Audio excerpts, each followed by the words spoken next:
Hi, my name's Victoria Ryan Nesbitt. I'm currently a professional Masters of Education student at DCU. My subject specialisms are maths and economics. This summer, I did my internship in the Manufacturing and Product Engineering Division of Intel Ireland. Due to the pandemic, I completed my internship remotely this summer. Even though I was working from home and was given a huge amount of independence, I also felt extremely supported by my mentors at Intel. We had daily stand-up meetings as well as weekly planning sessions.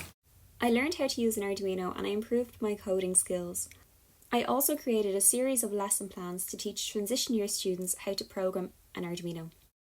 I used the Grove Beginner Kit for Arduino, which meant I didn't have to worry about using a breadboard and can focus on my programming. I built a time tracking cube which tracked your working status while working from home.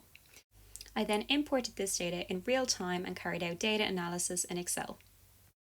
Next, I looked at a number of block-based graphical programming languages that would help me to introduce secondary school students to coding and Arduino.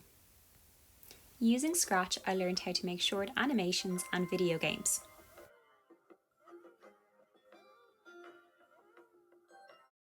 I also learned how to make a strawberry banana keyboard using Microbit.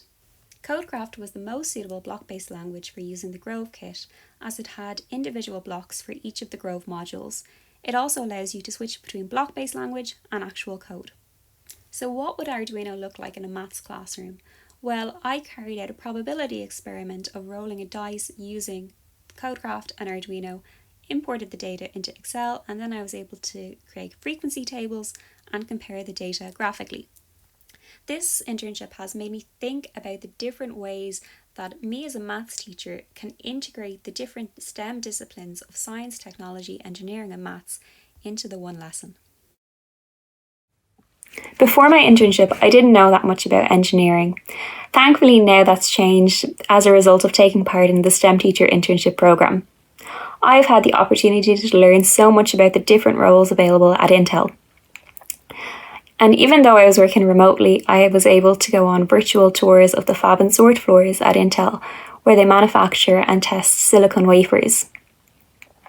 I also got to take part in discussions with the Women in Intel network around some of the hindering and facilitating factors, encouraging more girls to go into STEM careers. I also participated in training courses to develop my critical thinking and presentation skills. And I'm super excited to bring these skills and the knowledge that I've learned at Intel back into the classroom with me.